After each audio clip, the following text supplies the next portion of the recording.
तो देखो last class में हमने एटॉमिक नंबर और मास नंबर किया था, ठीक है, और एटॉमिक मास किया था। मैंने आपको बहुत इंपॉर्टेंट एक चीज बताई थी कि मास नंबर और एटॉमिक मास देखने सेम चीजें नहीं होती, ठीक है। एटॉमिक मास और मास नंबर देखने में हमें सेम लगते हैं, बट जनरली वो सेम चीजें नहीं होती हैं। एग्जाम्पल के लिए जैसे ये वाली टेबल बताई थी आपको, इस टेबल में देखो, इसके अंदर मैंने आपको बताया था कि हाइड्रोजन है, जैसे हाइड्रोजन का हम एटॉमिक मास भी हाइड्रोजन का वन ही लेते हैं, लेकिन एक्चुअल में होता कितना है? एक्चुअल में 1.008 होता है। हम ले लेते हैं उसे वन, लेकिन एक्चुअल में होता कितना है? 1.008। सिमिलरली कार्बन के लिए मास नंबर 12 होता है, एटॉमिक मास 12.011 होता है, लेकिन हम इसे राउंड ऑफ करके 12 लिख लेते हैं, ठीक है। इसको राउंड ऑफ करके हम वन लिख लेते हैं, लेकिन होता नहीं है एक्चुअल में। तो इसीलिए हमें कंफ्यूजन हो जाती है कि मास नंबर और एटॉमिक मास सेम चीज है, क्योंकि हम राउंड ऑफ करते हैं, लेकिन सर हम राउंड फिर ऑफ ना करें तो कैलकुलेशंस के लिए एटॉमिक मास यूज करते हैं या मास नंबर यूज करते हैं? एटॉमिक मास यूज करते हैं हमेशा। मास नंबर कभी किसी कैलकुलेशन के लिए यूज नहीं किया जाता, हमेशा एटॉमिक मास यूज किया जाता तो है। सर हम एटॉमिक राउंड ऑफ मास के लिए वैल्यू कई यूज बार, करें या 1.008 हाँ, पूरी राउंड ऑफ, एक्यूरेट? नहीं, आप round of value he use करो, अनलेस आपको क्वेश्चन में बोला जाए कि ओके आप सर। ये वाली वैल्यू यूज करिए। अगर क्वेश्चन में बोला जाए वैल्यू देकर कि ये वैल्यू यूज करनी है, तभी आप ये स्पेसिफिक वैल्यू यूज करोगे, वरना आप राउंडेड ऑफ वैल्यू यूज करोगे। एटॉमिक मास को एटॉमिक वेट भी बोला जाता है, तो atomic mass and atomic weight are the same thing, ठीक है। तो ऐसे ही एटॉमिक मास अगर समझ में आ गया है, तो ऐसे ही एक चीज होती है मॉलिक्यूलर मास। तो मॉलिक्यूलर मास कुछ नहीं है, अगर एक एट मॉलिक्यूल में मल्टीपल एटम्स हैं, तो उन सबके मास के सम को मॉलिक्यूलर मास बोलते हैं, ठीक है। ये बहुत बेसिक चीजें हैं, देखो नाइन्थ में सब पढ़ी हुई है आपने, लेकिन इसमें ना जो बहुत स्मॉल छोटे छोटे से पॉइंट है, की पॉइंट्स, जो आपको नाइन्थ में उतने अच्छे से समझ में नहीं आते मॉलिक्यूलर या एटॉमिक लेवल पे, वो इस वजह से मैं ये चीजें दोबारा से करा रहा हूँ। तो मॉलिक्यूलर मास क्या है? sum of atomic masses of all the elements,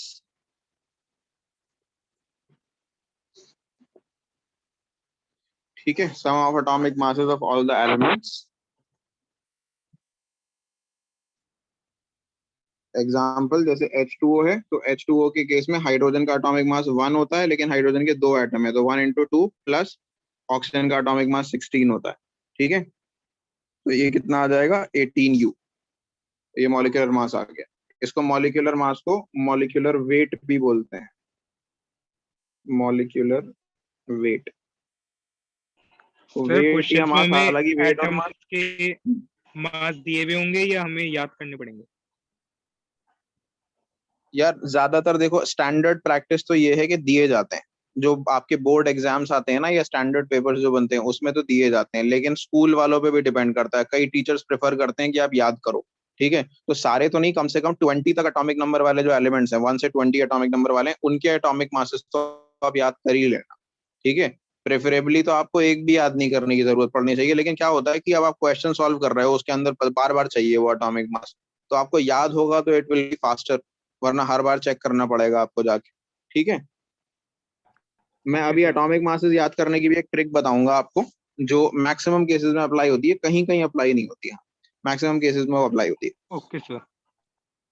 ठीक है। तो ये H2O का ये आ गया। अब जैसे लिखा है कैल्शियम हाइड्रोक्साइड, तो कैल्शियम का एटॉमिक मास जो होता है वो 40 होता है, और एक ही कैल्शियम है तो वन ही लगाएंगे।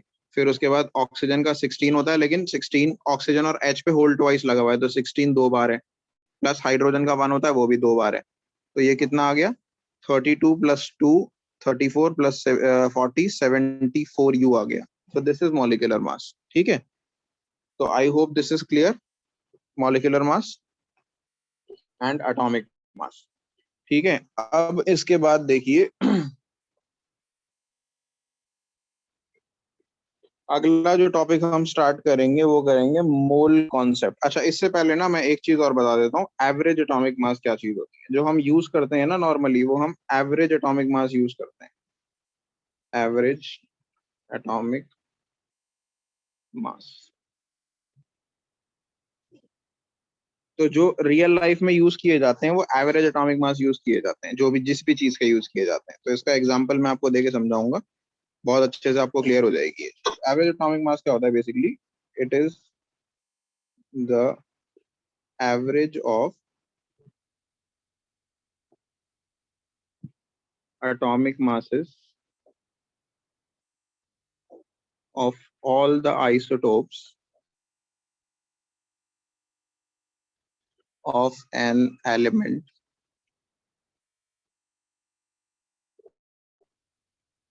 with respect to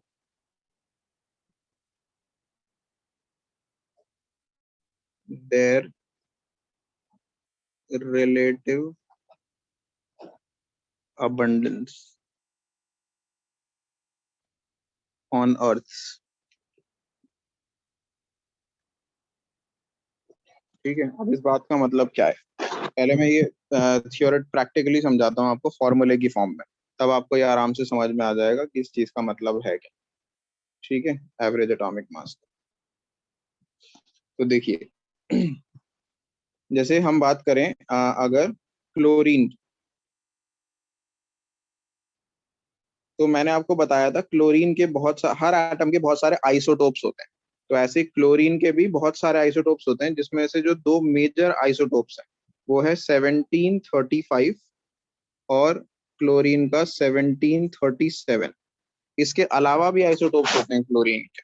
ठीक है, मैं बताता हूँ कौन कौन से होते हैं क्लोरीन के आइसोटोप्स। एक मिनट, मैंने आपको बताया था ना पीरियोडिक टेबल की एक ऐप खोलेंगे हम, मैं वही, चलो मैं आपको ऐप भी दिखा देता हूँ हाथ के हाथ, आप लोग भी डाउनलोड कर लेना। ये देखो, ये आपको राइट हैंड साइड पे आपके दिख रही है, ये पीटी के नाम से पीरियोडिक टेबल की ऐप है। तो ये ऐप जरा मैं खोल रहा हूँ यहाँ पर, देखिए ये कुछ इस तरह की ऐप है, ऐसी दिखेगी आपको खोलने के बाद। तो इस ऐप के अंदर क्या है कि आप कोई से भी एलिमेंट पे क्लिक करिए, जैसे मैं अभी यहाँ पे क्लिक करता हूँ लो हीलियम पे, तो देखो यहाँ पे मिडिल में हीलियम का बड़ा सा एलिमेंट खुल के आ गया है। उसके नीचे, जस्ट नीचे उसके, उसका एटॉमिक मास लिखा हुआ है 4.002602। और अगर मैं इसको क्लिक करूंगा तो ये इसका फिगर भी खुलकर आ जाएगी, इसका डायग्राम खुला हुआ आ गया देखो। ठीक है, ये इसकी पिक्चर आ गई हीलियम की। और फिर उसके बाद इसके लैटिन नेम, डिस्कवरी किस ईयर में हुई थी, किसने की थी, इलेक्ट्रॉन प्रोटॉन न्यूट्रॉन कितने होते हैं, एटॉमिक वेट कितना है, oxidation states and everything, all these things, जो अभी तो खैर आपको पता भी नहीं है इसमें से कई चीजें, लेकिन सारी प्रॉपर्टीज आपको by the end of 11th class ये सारी चीजों का मतलब समझ में आ जाएगा, most of them at least. ठीक है, ये सब समझ में आ जाएगा। फिर देखो right hand side bottom corner पे देखो आइसोटोप्स लिखा हुआ है। आइसोटोप्स में मैं क्लियर क्लिक करूंगा तो ये खुल गए हीलियम के बहुत सारे, इतना आइसोटोप्स हैं हीलियम। टोटल मिला के कितने दिख रहे हैं, 4 और 4 8 और एक 9 आइसोटोप्स होते हैं हीलियम। ठीक है, फिर मैं क्लोरीन की बात कर रहा था ना अभी, तो मैं क्लोरीन खोल लेता हूँ। ये रहा क्लोरीन, इसको मैंने ओपन करा, देखो ये रहा क्लोरीन का पिक्चर बनी हुई है यहाँ पे, क्लोरीन का वो भी बना हुआ है, देखो यहाँ लेफ्ट साइड पे देखो ये घूमते हुए दिखाई दे रहे हैं आपको इलेक्ट्रॉन्स, वो भी दिखा रहा है, पहले शेल में 2 इलेक्ट्रॉन, दूसरे में 8, तीसरे में 7। ठीक है, 287 कॉन्फ़िगरेशन होती है ना, तो वो भी आपको दिखा रखी है। फिर इसके आइसोटोप पे क्लिक करते हैं, देखिए क्लोरीन के कितने सारे आइसोटोप्स हैं। इसमें अब नाव काउंट करने का कोई फायदा नहीं है, बट इसमें जो मेजर आइसोटोप्स होते हैं, देखो ये देखो मिडल ऑफ द सीरीज के अंदर, बिल्कुल मिडिल में देखो क्लोरीन के जो 2 आइसोटोप्स हैं, एक यहाँ देखो, मैं इस पे असल में लिख नहीं सकता, जो खुली हुई है ऐप, मैं इसमें पॉइंट कर देता हूँ। इन दोनों आइसोटोप्स को देखो, क्लोरीन 35 और क्लोरीन, सॉरी 35 और क्लोरीन 37 को देखो, क्लोरीन 35 और क्लोरीन 37 को जरा ध्यान से देखो। 35 के सर यही सामने दोनों देखो क्या स्टेबल लिखा है, है। यही दोनों हाँ, स्टेबल है इसी सबसे का ज्यादा। यही लिखा हुआ है स्टेबल है। एक पे लिखा हुआ है 75.76% और एक के नीचे लिखा हुआ है 24.24%। तो यानी कि क्लोरीन के ये सारे आइसोटोप्स पॉसिबल हैं, लेकिन नेचर में एग्जिस्ट कौन से करते हैं, 75.76% करता है 35, यानी पूरे नेचर में हमारी जो पूरी अर्थ है, अगर उसमें हम चेक करेंगे तो क्लोरीन के 2 ही आइसोटोप्स हमें मिलेंगे, हम डिस्कवर कर पाएंगे कौन कौन से, 35 और 37। 35 जो है, अगर आप कॉम्पोजिशन चेक करोगे तो 75.76% जो है वो 35 वाला आइसोटोप होगा, और 24.2% जो है 24% वो 37 वाला आइसोटोप होगा। और बीच में देखो 36 वाले के अंदर क्या लिखा हुआ है, ट्रेस लिखा हुआ है। ट्रेस का मतलब ये बहुत ही माइनर अमाउंट में, बहुत ही माइनर का मतलब 0.00001% शायद होगा, इतना कम होता है, तो इसको हम कंसिडर भी नहीं करेंगे। तो अब इसका यूज करके हम एवरेज एटॉमिक मास कैसे निकालते हैं ये बताता हूं मैं आपको। देखो मैंने बताया क्लोरीन के, अभी आपको बताया यहाँ पे क्लोरीन के 2 आइसोटोप्स पॉसिबल हैं, 35 और 37। अब कितनी कितनी परसेंटेज में पॉसिबल है, ये 35 वाला इन्होंने बोल रखा है 75.76% और 37 वाला बोल रखा है 24. 0.24%। ठीक है, अब कैसे निकालेंगे हम इनके एटॉमिक मासेस? इनके एटॉमिक मासेस निकालेंगे हम इस तरीके से, एक मिनट।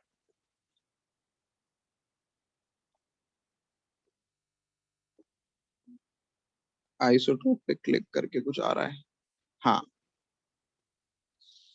थोड़ा सा एक बार और बड़ा कर रहा हूँ इसको मैं।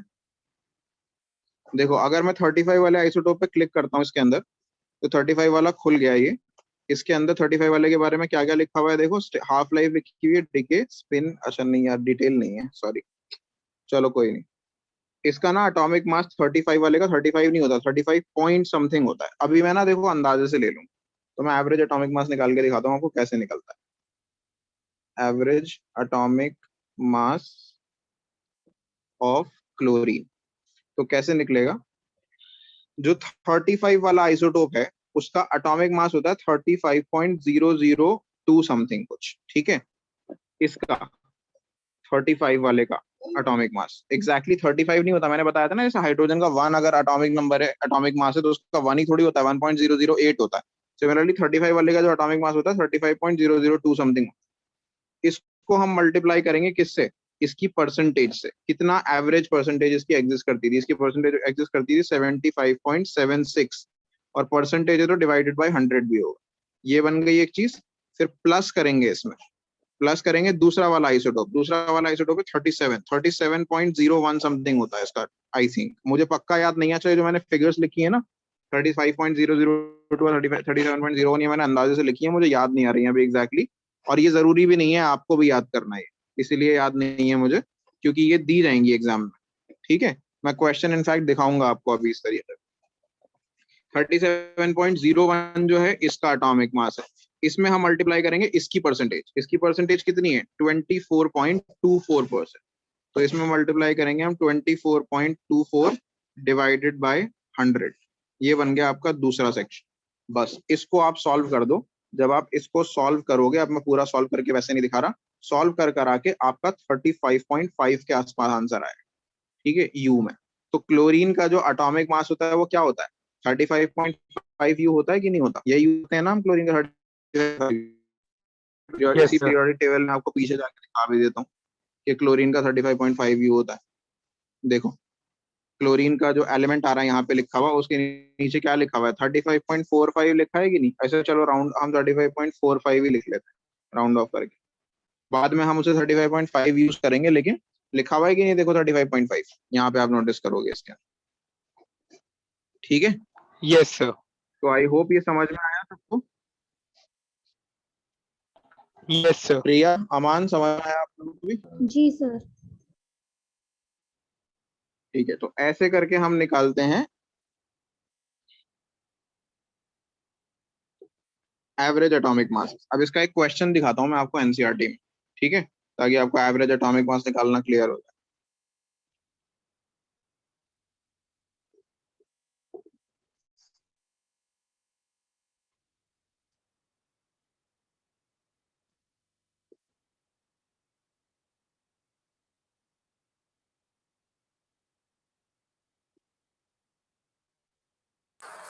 सर इस तरह के क्वेश्चन आएंगे एग्जाम में एटॉमिक मास निकालने के?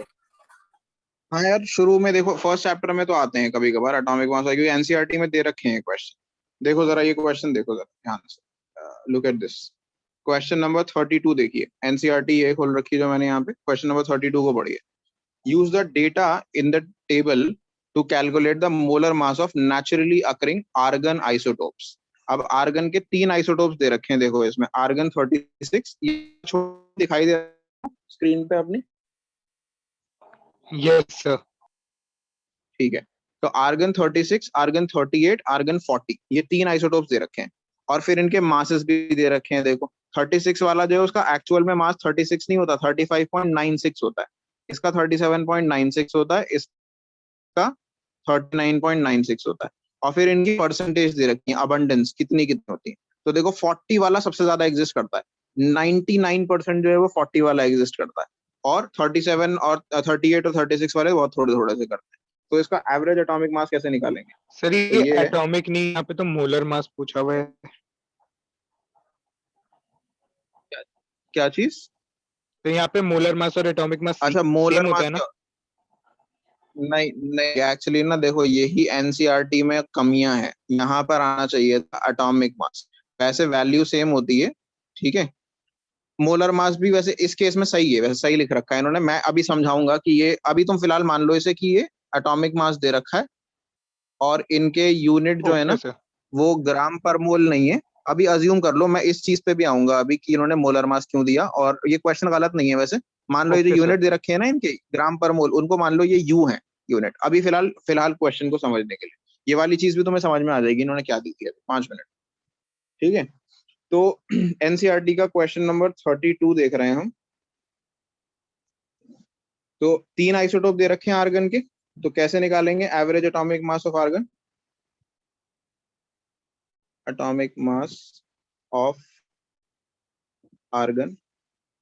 तो सबसे पहला आइसोटोप का मास कितना दे रखा है? 35 पॉइंट, मैं 35.96। 96, मैं 4 की जगह 2 डेसिमल प्लेस ले रहा हूँ, ठीक है। वैसे तुम्हें 4 लेके सॉल्व करना है, 5 दे रखे थे इन्होंने तो। अगर फाइनल कैलकुलेशन होगी तो पूरे लेके सॉल्व करने होते हैं, अभी मैं थोड़ा जल्दी के लिए कर रहा हूँ बस। और इसकी परसेंटेज कितनी है? 0.337% है। 0.0337 डिवाइडेड बाई 100, ये आ गया आपका पहला। दूसरा कैसे आएगा? दूसरे का एटॉमिक मास है 37.96 अगेन, और इसकी परसेंटेज कितनी है? इसकी परसेंटेज है 0.063% डिवाइडेड बाई 100, ये दूसरा आ गया। प्लस तीसरा करेंगे, मैं नीचे लिख रहा हूँ, जगह कम है थोड़ी सी। 39.96 है तीसरा वाला, और इसकी परसेंटेज कितनी है? 99.6। 600 है तो 00 हमने हटा दी।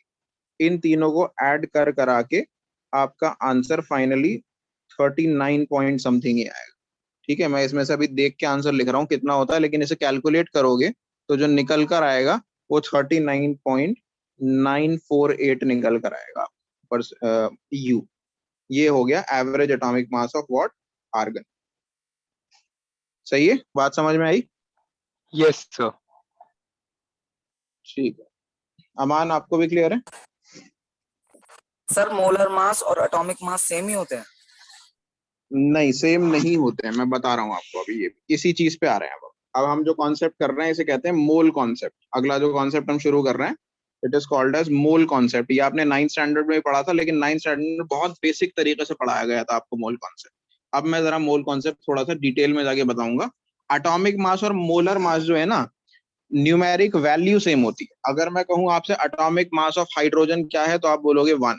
और अगर मैं बोलूं मोलर मास ऑफ हाइड्रोजन है तो वो भी 1 ही होता है। वैल्यू सेम होती है, लेकिन ये सेम चीज तो नहीं है। वैल्यू सेम कैसे से? होता है, यूनिट हाँ, सेम नहीं होती। वैल्यू सेम होती है, यूनिट सेम नहीं होती। एग्जैक्टली तो ये बात हो गई। जैसे मैं आपसे कहूं, ओके क्या सर। 1 ग्राम 1 kg के बराबर होता है? नहीं होता ना, नो सर। है ना। तो वैल्यू तो सेम है, वो भी 1 है वो भी 1 है, लेकिन एक ग्राम है और एक केजी है, तो एक बहुत बड़ी चीज है एक बहुत छोटी चीज है। इसी तरीके से एटॉमिक मास और मोलर मास वैल्यू सेम होती है, लेकिन वो बहुत बड़ा होता है। Molar mass is a very big thing, atomic mass is a very small thing. अभी समझ में आएगा, देखिए अगला जो टॉपिक कर रहे हैं हम उस। ठीक है, प्रिया समझ में आ रहा है आपको? जी सर। ठीक है, कोई डाउट हो तो बीच में इंटरप्ट करके पूछ सकते हो, ठीक है। Okay sir. अच्छा, मैं अब थोड़ा अगला पेज स्टार्ट कर रहा हूँ, न्यू पेज स्टार्ट कर रहा हूँ मैं मोल कॉन्सेप्ट के लिए।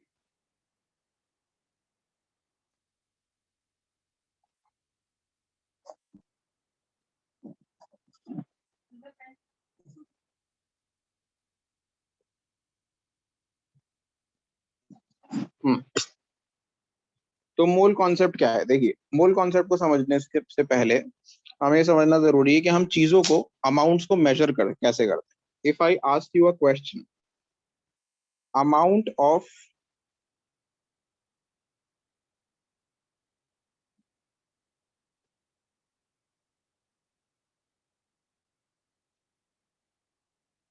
शुगर इन अ पैकेट, ठीक है।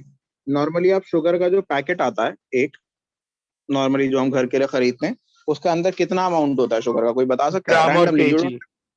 ठीक है, ग्राम और केजी केजी। या 1 के, है ना, 500 ग्राम्स या 1 kg, 1 kg मान यस सर। लेते हैं, सही है। और अगर मैं कहूँ amount of milk in a small packet, एक छोटा वाला जो पैकेट आता है मिल्क का, उसके अंदर मिल्क का अमाउंट कितना होता है? 500 ग्राम। 500 ग्राम होता है पक्का? ml नहीं होता? सर आधा किलो दूध कहते हैं ना। आधा किलो कहते हैं, लेकिन आधा लीटर होता है ना असल में, तो किलो तो हम बोल देते हैं। अगर Yes, sir. पैकेट पे लिखा देखोगे तो लीटर होता है ना दूध। तो यस जब सर, यस आपको सर। जब पैसे डेयरी 500 से भी ml। लेने, वेइंग बैलेंस पे थोड़ी नापते हैं दूध को। देखा है ना, डेयरी से जब खरीदते हो तो उनके पास वो होते हैं, कैंस होती हैं जिसके अंदर वो वे करते हैं, उसको Yes, मेजर sir. करते हैं, है ना। वेइंग बैलेंस थोड़ी यूज करते हैं केजी में, वो दही के लिए यूज करते हैं, लेकिन मिल्क के लिए यूज नहीं करते वेइंग बैलेंस। तो Yes, sir. 0.5 लीटर, है ना, आधा लीटर होता है। अगर मैं कहूं amount of bananas in a dozen, dozen. तो 12। डजन के अंदर कितने बनानास होते हैं? 12 बनानास। 12। तो what different types of units I am using? सबसे पहले मैं केजी यूज कर रहा हूं किसी चीज को मेजर करने के लिए, यानी कि मैं क्या यूज कर रहा हूं इसका? इसका मैं मास इस्तेमाल कर रहा हूं, है ना। किसी सॉलिड चीज को मेजर करने के लिए मैं मास यूज कर रहा हूं, ठीक है। किसी लिक्विड चीज को मेजर करने के लिए मैं वॉल्यूम यूज कर रहा हूं, करेक्ट। और किसी नंबर को, किसी चीज को ऐसी जिसे काउंट किया जा सकता है, उसे निकालने के लिए मैं नंबर यूज कर रहा हूं, है ना। 12 क्या है? नंबर ऑफ बनानास है ना, है यस ना। Sir. So these are the three ways we measure things. We measure the amount of things. और भी कोई तरीका है अमाउंट मेजर करने का, मास, वॉल्यूम और नंबर के अलावा? Length, distance. लेंथ, डिस्टेंस से किसी चीज का अमाउंट मेजर होता है? Amount of distance travel in length होता है ना सर। नहीं, अमाउंट मतलब बेसिकली कोई एक सब्सटेंस है, कोई चीज है, उसको बताना है आपको कितनी है, ठीक है। डिस्टेंस तो नो नो अलग सर, चीज हो बस गई, वो यही सब थी। डायमेंशंस में चले गए, है ना। तो फिर यही चीजें हैं ना, मास, वॉल्यूम एंड नंबर, सही है। तो ये क्योंकि तीन चीजें हैं तो इट बिकम्स कंफ्यूजिंग। क्या क्यों हो जाता है कंफ्यूजिंग? अब जैसे इंडिया के अंदर ये आप देख लो, नंबर ऑफ बनानास, कहीं कहीं पे बनानास जो है वो नंबर के हिसाब से मिलते हैं। जैसे दिल्ली में नंबर के हिसाब से मिलते हैं बनाना, आप खरीदने जाओगे तो वो बोलेगा 60 rupees dozen, 40 rupees dozen, 80 rupees dozen, whatever, ठीक है। दिल्ली में नंबर के हिसाब से मिलते हैं। कई स्टेट्स हैं इंडिया के अंदर जहां पे बनानास को मास के हिसाब से बेचा जाता है, किलोग्राम के हिसाब से बेचा जाता है, ठीक है। तो कंफ्यूजन क्रिएट हो गई ना इंडिया इंडिया के अंदर ही। और कई बार ऐसा होगा कि भाई शुगर जो है, जैसे उसको आप केजी में नाप रहे हो, या शुगर का बहुत पाउडर है उसे केजी में नाप रहे हो। अब दूध का देख लो, मिल्क का पैकेट है, जैसे कहीं पे आप केजी में भी यूज करते हो सकता है कहीं केजी में मेजर करते हो और कहीं लीटर में। तो कंफ्यूजन अवॉइड करने के लिए, साइंटिफिक कैलकुलेशंस के लिए, केमिस्ट्री के कैलकुलेशन के लिए, we developed a quantity called mole, ठीक है। Amount of a substance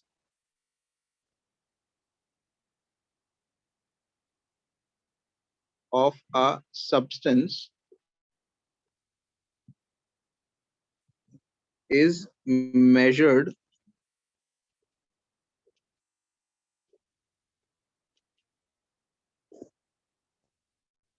in terms of moles, number of moles।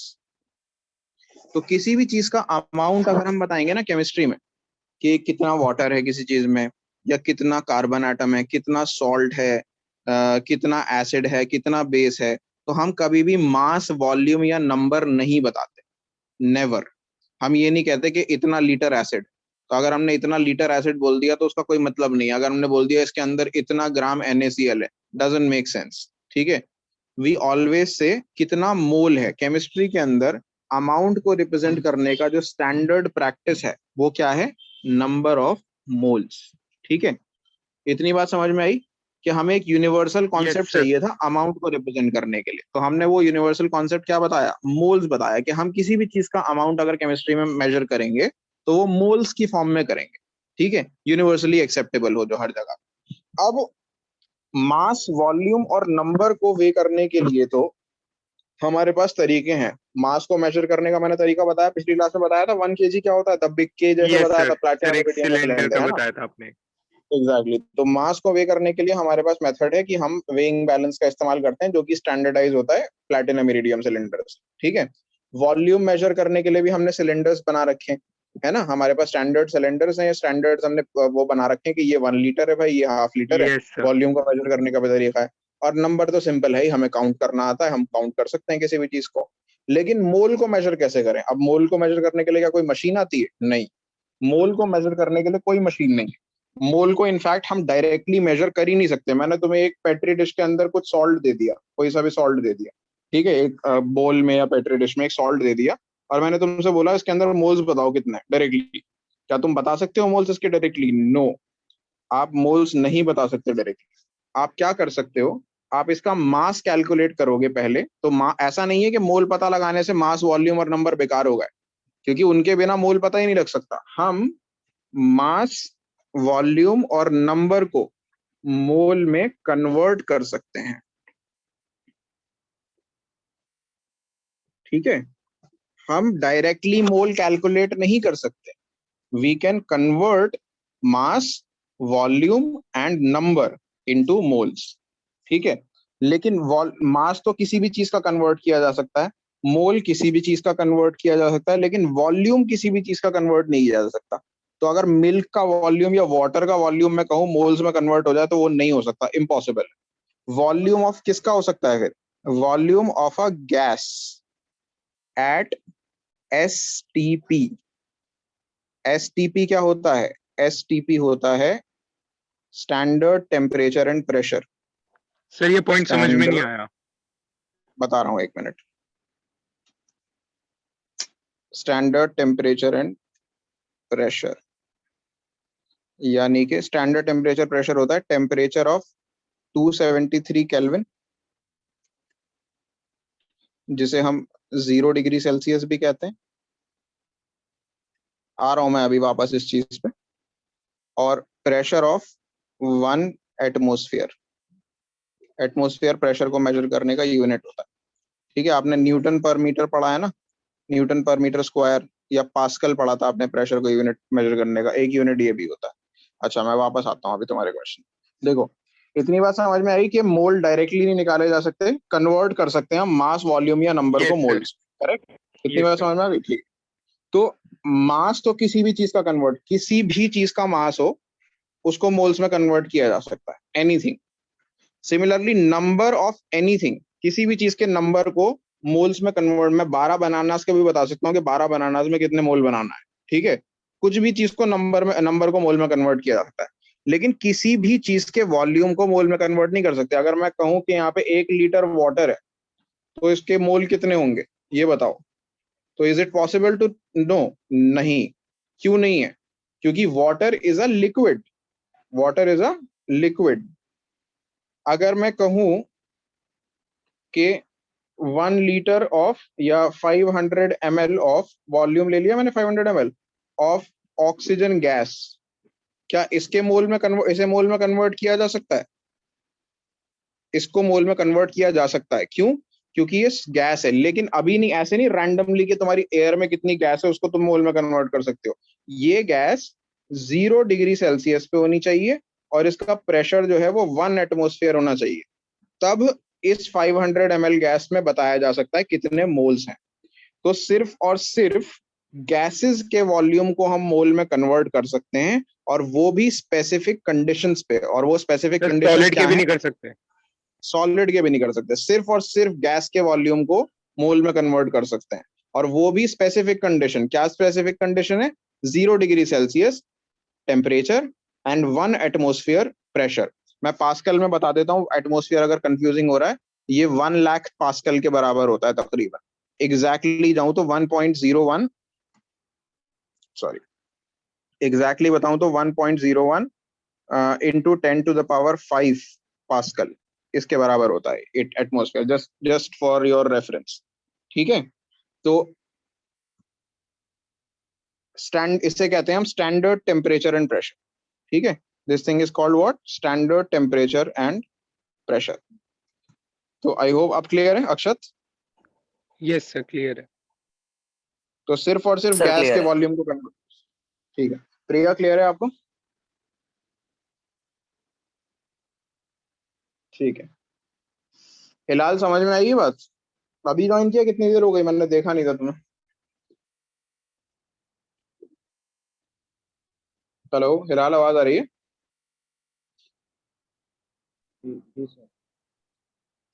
ठीक है, ये बात समझ में आई कि मोल डायरेक्टली कैलकुलेट नहीं हो सकते, किसी की भी चीज से कन्वर्ट कर सकते हैं। ठीक है, थोड़ा सा यार टाइम पे ज्वाइन करो हिलाल, आपने लास्ट क्लास में ही बिल्कुल एंड में ज्वाइन किया था, टाइम पे किया करो क्लास ज्वाइन। ओके, तो अब कैसे कन्वर्ट करते हैं ये बात आती है। ठीक है, हमने ये तो बता दिया कि भाई कन्वर्ट कर सकते हैं मास को मोल में, और नंबर को मोल में, और वॉल्यूम को मोल में। तो कैसे करते हैं, बहुत आसान है तरीका। देखो, मैं आपको सिखाता हूँ पहले। मास टू मोल, या नंबर ऑफ मोल्स कहते हैं स्पेसिफिकली, मोल्स डायरेक्टली नहीं कहते, सिर्फ नंबर ऑफ मोल्स कहते हैं। तो नंबर ऑफ मोल्स, अच्छा बाय द वे कुछ सिंबल्स बता दूं मैं इससे पहले, जो मैं यूज करने वाला हूँ यहाँ पर साइड में, सिंबल्स, ताकि कंफ्यूजन ना हो कोई भी। मैं लिखूंगा वैसे पूरा फॉर्मूला, लेकिन फिर भी मैं सिंबल्स एक बार क्लियर कर देता हूँ। सबसे पहले स्मॉल एन जब मैं यूज करूंगा तो उसका मतलब नंबर ऑफ मोल्स होगा, nothing else but number of moles.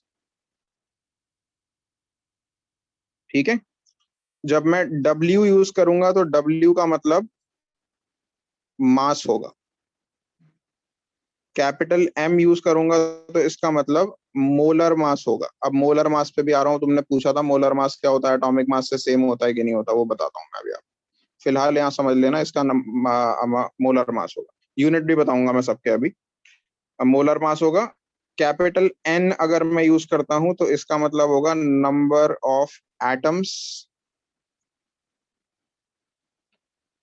या आयंस या मॉलिक्यूल्स, जो भी चीज हो। नंबर ऑफ एटम्स भी हो सकता है, नंबर ऑफ आयंस भी हो सकता है, नंबर ऑफ मॉलिक्यूल्स भी हो सकता है। ठीक है, और इसके अलावा V यूज करूंगा वॉल्यूम के लिए। ठीक है, अब यूनिट्स बहुत इंपॉर्टेंट है इन सब चीजों के, बहुत important. Specifically number of mole का यूनिट होगा मोल, MOL, बस इतना लिख सकते हो। पूरा MOLES लिखने की जरूरत नहीं है, जस्ट MOL लिख सकते हैं आप। ठीक है, अच्छा प्रिया, 40 मिनट्स बाद ना क्लास एंड हो जाती है, तो आप रीजॉइन कर लेना खुद से सब लोग। ठीक है, अगर ये एंड होगी 40 मिनट्स ओवर होती है, मेरे ख्याल से अभी 2-3 मिनट में एंड होने वाली है क्लास, तो अपने आप रीजॉइन कर लेना सेम लिंक का यूज करके। मास का यूनिट होता है ग्राम। ठीक है, हमेशा ग्राम, केजी नहीं यूज करेंगे इस केस में। मास का मुझे पता है ऐसा यूनिट किलोग्राम होता है, लेकिन यहाँ पर आप क्या यूज करोगे, ग्राम यूज करोगे। पूरी केमिस्ट्री मोलर मास का यूनिट, नहीं नहीं नहीं, इस केस में मोल कॉन्सेप्ट है। ओके ठीक है, पूरी केमिस्ट्री में मोल कॉन्सेप्ट ग्राम यूज करोगे। मोलर मास का यूनिट होगा ग्राम पर मोल। ठीक है, नंबर ऑफ एटम्स आयंस मोल का कोई यूनिट नहीं होगा, नंबर का कोई यूनिट नहीं होता। वॉल्यूम का यूनिट हमेशा लीटर यूज करोगे। मिलीलीटर कभी दे रखा हो तो उसे लीटर में कन्वर्ट कर लेना, मिलीलीटर कभी यूज नहीं करना है। ठीक है, और क्या सर यूज जैसे करना हमने है, पहले किया हुआ है मीटर सेंटीमीटर वगैरह, मीटर क्यूब सेंटीमीटर हाँ क्यूब। वो इसमें यूज नहीं होंगे, वो सब है। वॉल्यूम का ऐसा यूनिट तो मीटर क्यूब है। ठीक है, लेकिन इस केस में क्या यूज यस सर, होगा, मोल कॉन्सेप्ट में लीटर। ये जो मैं कंडीशंस तो लिखवा सर रहा हमें हूँ आपकी कन्वर्ट करना स्पेसिफिक टू पड़ेगा। मोल कॉन्सेप्ट है। हाँ, अगर किसी और चीज में दे रखा हो तो कन्वर्ट करना पड़ेगा, ओके कन्वर्जन में सिखा दूंगा आपको, आसान है वो, कोई बड़ी बात। ठीक है, तो ये सिंबल्स हैं स्पेसिफिक टू मोल कॉन्सेप्ट है, मोल कॉन्सेप्ट के यूनिट्स इस्तेमाल हो।